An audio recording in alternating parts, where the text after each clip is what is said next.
السلام علیکم second year. میں آپ کو مطالعہ پاکستان کی آن لائن کلاس میں خوش آمدید کہتی ہوں. ہمارا آج کا جو ٹاپک ہے وہ ہے قومی استحکام. پچھلی کلاس میں ہم نے پاکستان کو درپیش ابتدائی مشکلات جو ہیں ان کا تفصیلی جائزہ لیا تھا کہ پاکستان جو ہے بہت سارے انتظامی مسائل سے دوچار تھا. ریڈ کلف ایوارڈ کی ناانصافیاں تھیں، مہاجرین کی آباد کاری ایک بہت بڑا چیلنج تھا، اس کے علاوہ دریائی پانی کا مسئلہ تھا، ریاستوں کا مسئلہ تھا، اور پاکستان کے جو جائز حصہ تھا اثاثوں میں اس کے حوالے سے بہت سارے مسائل جو ہیں وہ درپیش تھے.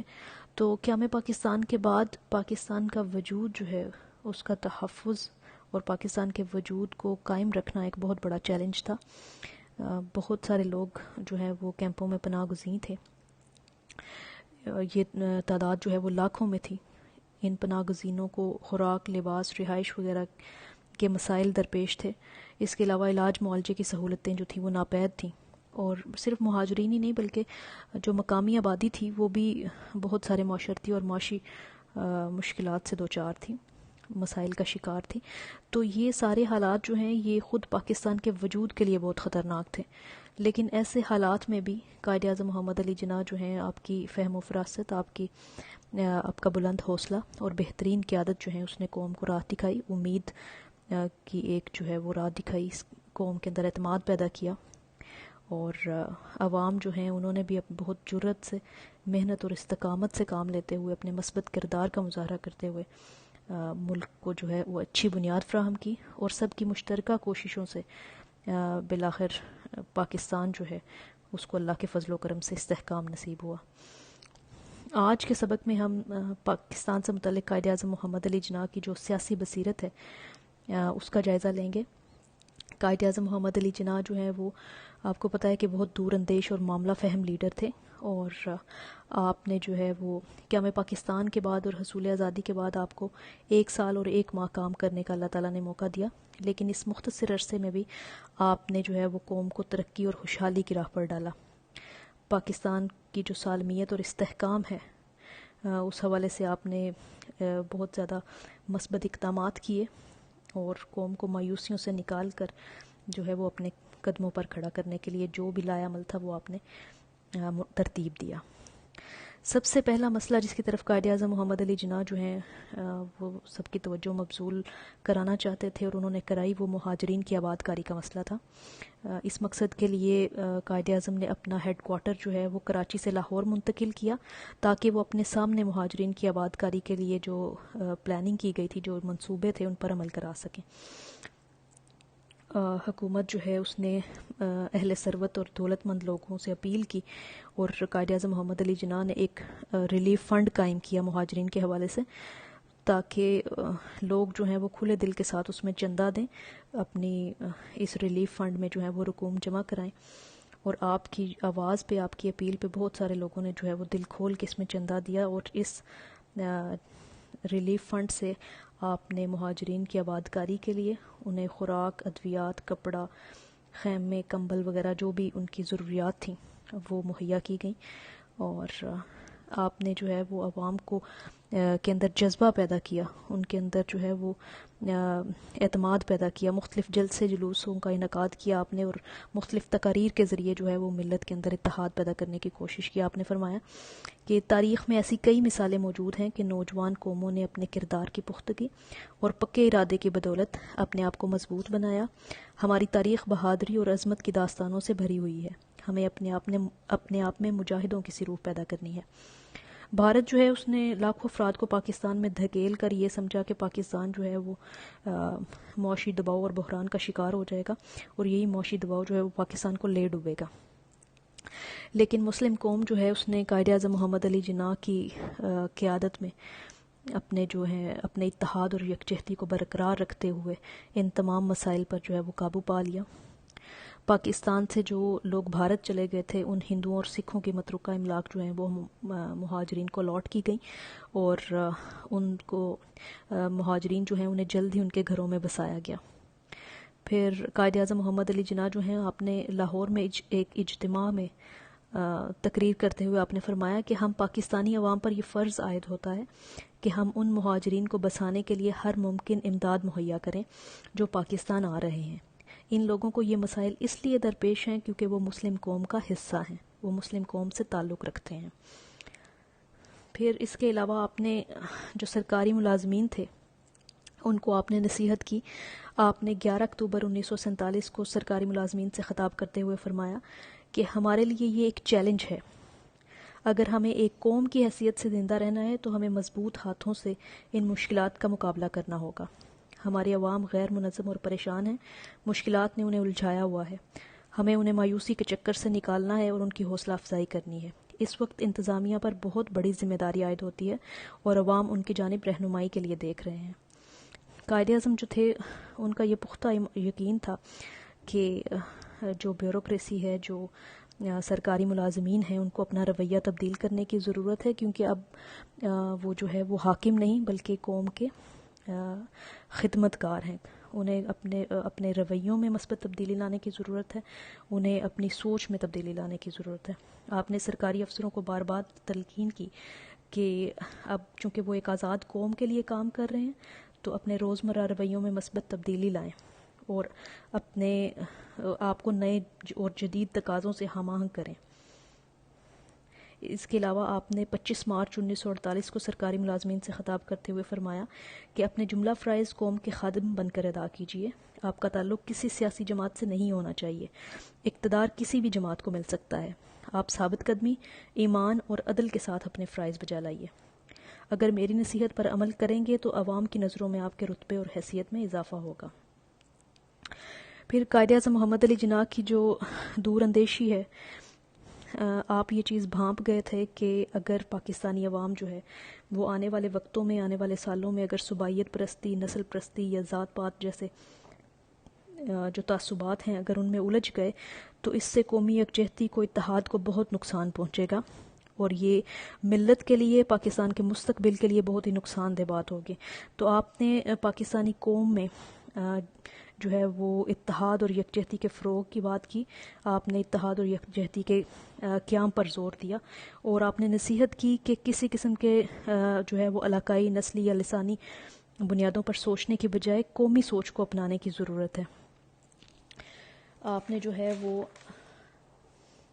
اس چیز کو بھانپ گئے اور قیام پاکستان سے پہلے اور قیام پاکستان کے بعد بھی جو پاکستان دشمن عناصر تھے انہوں نے بہت پروپیگنڈا کیا، انہوں نے گمراہ کن خبریں پھیلائیں اور پاکستان کے جو عوام تھے، جو مسلمان تھے، ان کو مایوس کرنے کے لیے بہت ہی ہر طرح کے حربے استعمال کیے، گمراہ کن کوششیں کی گئیں، لیکن قائد اعظم محمد علی جناح کی سربراہی میں پاکستانی قوم جو ہے اس نے اپنے اندر اتحاد اور یکجہتی کو برقرار رکھا اور یہ جو تعصبات پر مبنی یہ جو پروپیگنڈا تھا بالآخر اس کو شکست دی۔ اور کیونکہ یہ چیز جو ہے وہ قائد اعظم بھانپ گئے تھے کہ اگر قوم جو ہے اس میں اتحاد نہیں رہتا، اگر اس میں یکجہتی نہیں ہوگی تو یہ پاکستان کے مستقبل کے لیے بہت زیادہ نقصان دہ چیز ہے۔ اور آپ نے بر وقت قوم کو جو ہے وہ اس سے باخبر کیا، اس سے آگاہ کیا اور آپ نے واضح کیا کہ قوم کی جو قوت ہے وہ اتحاد میں چھپی ہوئی ہے، جب تک وہ متحد رہیں گے، یکجا رہیں گے، کوئی قوت انہیں نقصان نہیں پہنچا سکے گی۔ یہی وجہ ہے کہ آپ نے اتحاد، تنظیم اور یقین محکم کا نعرہ جو ہے وہ قوم کو دیا۔ صرف یہی نہیں بلکہ قائد اعظم محمد علی جناح جو ہیں انہوں نے ملکی معیشت کو سنبھالا دینے کے لیے اور عوام کی مشکلات کو دور کرنے کے لیے معیشت کے رہنما اصول جو ہیں انہیں مرتب کیا، اور ایسے مشکل وقت میں جب بھارت جو ہے اس نے پاکستان کو اثاثوں میں اس کے جائز حصے سے محروم کر دیا تھا اور جبراً بہت سارے لوگوں کو، جو بہت سارے مسلمانوں کو ہجرت پر مجبور کیا اور ساتھ ہی دریائی پانی کو روک کر پاکستان کی معیشت جو ہے اس کو برباد کرنے کی بھرپور کوشش کی، تو ایسے مشکل وقت میں بھی قائد اعظم محمد علی جناح جو ہے وہ پورے عزم کے ساتھ آگے بڑھے اور ملکی معیشت جو ہے اس کو انہوں نے سنبھالا دیا۔ اس مقصد کے لیے آپ نے اسٹیٹ بینک آف پاکستان کی بنیاد رکھی۔ ریزرو بینک آف انڈیا جو ہے آپ کو پتہ ہے کہ دونوں ممالک کی بینکنگ کی جو ضروریات ہیں ان کا ذمہ دار تھا، لیکن اس بینک میں ہندوؤں کی اجارہ داری تھی اور ہندوؤں سے جو ہے وہ پاکستان کی ترقی اور اس کے کردار کے لیے کسی قسم کی کوئی توقع رکھنا عبث تھا۔ قائد اعظم محمد علی جناح جو ہیں انہوں نے اسٹیٹ بینک آف پاکستان کی بنیاد رکھی۔ یہ بینک جو ہے 1 جولائی 1948 کو اس کی بنیاد رکھی گئی اور آپ نے اس کی افتتاحی تقریب سے خطاب کرتے ہوئے فرمایا کہ اسٹیٹ بینک آف پاکستان معاشی شعبے میں ہمارے عوام کی حاکمیت کا نشان ہے۔ مغربی طرز معیشت نے ہمیں فائدہ نہیں دیا۔ ہمیں انصاف اور مساوات پر مبنی اپنا جداگانہ معاشی نظام لانا ہوگا۔ مغربی معاشی نظام نے تو انسانیت کے لیے کئی دشواریاں پیدا کر دی ہیں۔ اگر ہم ایسا کر پاتے ہیں تو ہم مسلم قوم کی حیثیت سے پورے عالم کو ایسا معاشی نظام دے سکیں گے جو انسانوں کے لیے امن کا پیغام بنے گا، اور امن ہی انسانوں کی بقا اور اچھی معیشت کو قائم رکھ سکتا ہے۔ پھر مہاجرین کی امداد کے لیے آپ نے قائد اعظم ریلیف فنڈ جو ہے وہ قائم کیا، اور اس فنڈ میں جمع ہونے والی جو رقم تھی اس سے آپ نے مہاجرین کی آباد کاری اور انہیں روزگار مہیا کرنے کے لیے اہتمام کیا، جس سے ملک کی جو معیشت ہے اس کو کافی حد تک سہارا ملا۔ قائد اعظم محمد علی جناح جو ہیں انہوں نے انتظامیہ میں اصلاحات کی۔ انتظامی مشنری جو ہے وہ قیام پاکستان کے بعد نہ ہونے کے برابر تھی۔ بہت سارے جو سرکاری ملازمین تھے، بہت سارا دفتری عملہ جو تھا وہ چونکہ ہندو تھا، تو قیام پاکستان کے بعد یہ لوگ جو ہیں وہ ہندوستان چلے گئے، جس کی وجہ سے پاکستان میں کافی زیادہ انتظامی مسائل جو ہیں وہ پیدا ہوئے۔ اب اور جو لوگ بھارت سے پاکستان آنا چاہتے تھے اور جو انتظامی سمجھ بوجھ رکھتے تھے، جو تجربہ رکھتے تھے، ان کی راہ میں بہت سی رکاوٹیں جو ہیں وہ بھارت نے کھڑی کی۔ قائد اعظم محمد علی جناح جو تھے وہ انتظامی مشنری کی ضرورت سے اور اس کی اہمیت سے پوری طرح آگاہ تھے، تو انہوں نے اس مقصد کے لیے جو ہے وہ فوری اقدامات کیے۔ بھارت سے سرکاری ملازمین کو لانے کے لیے آپ نے خصوصی بندوبست کیے۔ آپ نے کراچی کو دارالحکومت بنایا، اور تھوڑی بہت تعداد جو سرکاری ملازمین کی موجود تھی، قائد اعظم محمد علی جناح نے انہیں قومی جذبے سے کام کرنے کے لیے کہا، اور جو دفاتر میں اسٹیشنری وغیرہ اور سہولیات کا شدید فقدان تھا، کمی تھی، لیکن اس کے باوجود جو ہے وہ جذبہ قومیت کے تحت کام کا آغاز کیا گیا۔ پھر چودھری محمد علی جو بعد میں پاکستان کے وزیر اعظم بنے، آپ ایک بیوروکریٹ تھے، اور انہوں نے سول سروس یعنی مقابلے کے جو امتحانات ہیں ان کو نئے سرے سے آراستہ اور منظم کیا۔ سول سروس رولز بنائے گئے۔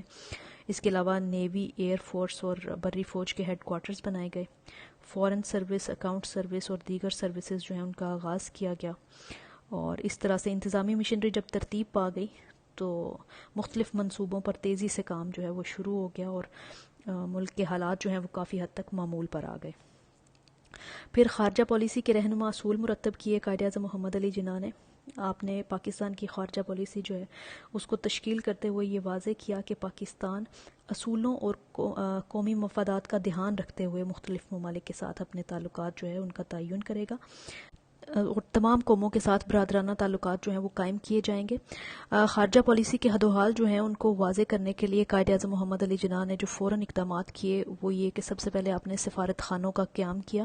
دنیا کے اکثر ممالک میں پاکستانی سفارت خانے جو ہیں وہ قائم کیے گئے، اور بہت جلد آپ نے، بہت مختصر مدت میں آپ نے تیزی سے پاکستان کو خارجی دنیا سے متعارف کرایا، اور سفارتکار جو تھے انہیں خصوصی ہدایات دی گئیں کہ وہ بھرپور انداز میں اپنے فرائض ادا کریں، اور سیاسی، سفارتی، فوجی، تجارتی اور معاشی شعبوں میں قومی مقاصد کے حصول کے لیے ہمیشہ کوشاں رہیں۔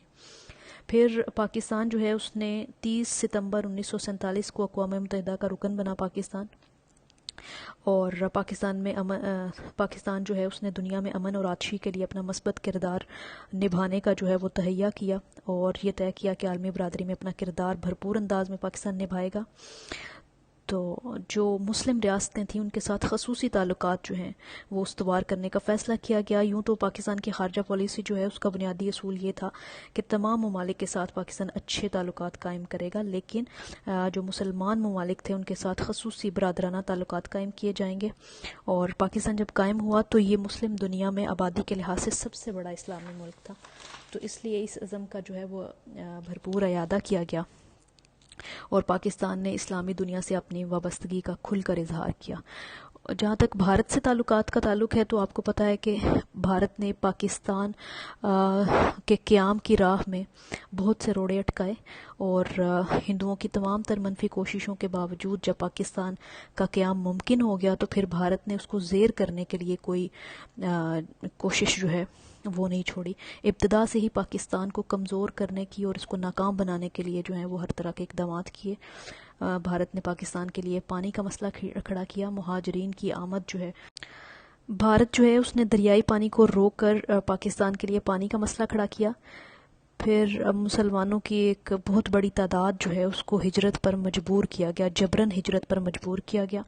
سرحدوں کا تعین کرتے وقت کئی مسائل پیدا کر دیے گئے جو آج تک حل نہیں ہو سکے۔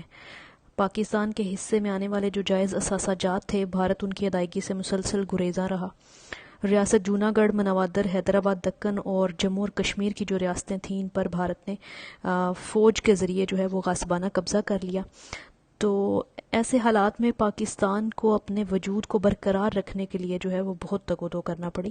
بھارت شروع سے ہی پاکستان کے وجود کے، اس کے قیام کا مخالف رہا ہے۔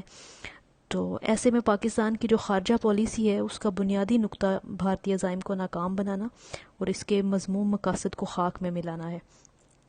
کشمیری عوام نے جب اپنے لیے اپنی تحریک آزادی کا آغاز کیا تو پاکستان نے اس کی بھرپور اخلاقی، سیاسی، سفارتی اور فوجی حمایت کی، یہاں تک کہ کشمیری مجاہدین جو ہیں وہ کافی سارا علاقہ آزاد کرانے میں کامیاب ہو گئے، جسے آزاد کشمیر کہا جاتا ہے۔ بھارت جو ہے جب اس نے کشمیر اپنے ہاتھ سے جاتا دیکھا تو پھر اقوام متحدہ کی سلامتی کونسل جو ہے اس میں یہ مقدمہ لے گیا۔ پاکستان نے اقوام متحدہ میں کشمیریوں کے حق خود ارادیت کا جو مقدمہ ہے وہ بڑے اچھے طریقے سے لڑا۔ آج بھی اقوام متحدہ کی قراردادیں جو ہیں وہ موجود ہیں، لیکن ان پر عمل درآمد جو ہے وہ نہیں ہو سکا۔ بھارت نے خود تسلیم کیا کہ کشمیر میں رائے شماری کے ذریعے جو ہے وہ عوامی فیصلے کو وہ تسلیم کرے گا، لیکن جوں ہی ریاست پر اس کی گرفت جو ہے وہ مضبوط ہوئی تو وہ اقوام متحدہ کی ان قراردادوں سے بھی مکر گیا اور مسلسل ان پر عمل درآمد کرانے سے۔ قیام پاکستان کے بعد بھی طلبہ کو نصیحت کرتے ہوئے آپ نے فرمایا کہ اب طلبہ تعلیم پر ساری توجہ مرکوز کر دیں۔ 27 نومبر 1947 کو آل پاکستان ایجوکیشنل کانفرنس سے خطاب کرتے ہوئے آپ نے فرمایا کہ اگر ہم فوری اور نتیجہ خیز ترقی چاہتے ہیں تو ہمیں تعلیمی شعبے پر توجہ مرکوز کرنا ہوگی۔ آپ جو ہیں وہ ہمیشہ اپنے طلبہ پر اپنے اعتماد کا اظہار کیا، آپ انہیں قوم کا قیمتی سرمایہ سمجھتے تھے، اور ایک موقع پر آپ نے فرمایا کہ پاکستان کو اپنے طلبہ پر فخر ہے، وہ ہمیشہ اگلی صفوں میں رہے اور قوم کی توقعات پر پورا اترے۔ طلبہ ہمارا مستقبل ہیں، وہ مستقبل کے معمار بھی ہیں، ان سے قوم نظم و ضبط چاہتی ہے تاکہ وہ وقت کے چیلنجوں کا مقابلہ کر سکیں۔ تو آپ اپنی تقریروں میں ہمیشہ طلبہ کی حوصلہ افزائی کرتے تھے، ان میں حوصلہ پیدا کرنے والے الفاظ ان کے لیے استعمال کرتے تھے، اور آپ نے طلبہ کو سیاست سے دور رہنے کی اور اپنا تمام تر توجہ جو ہے وہ تعلیم پر مرکوز کرنے کی ہمیشہ انہیں نصیحت کی، اور طلبہ جو ہیں انہوں نے بھی آپ کی نصیحتوں پر ہمیشہ عمل کیا اور ہمیشہ اگلی صفوں میں رہے۔ تو سیکنڈ ایئر یہ تھا ہمارا آج کا موضوع۔ میں امید کرتی ہوں کہ آپ کو اس کی سمجھ آئی ہوگی۔ کوئی بات مشکل لگے تو آپ پوچھ سکتی ہیں۔ کل تک کے لیے اللہ حافظ۔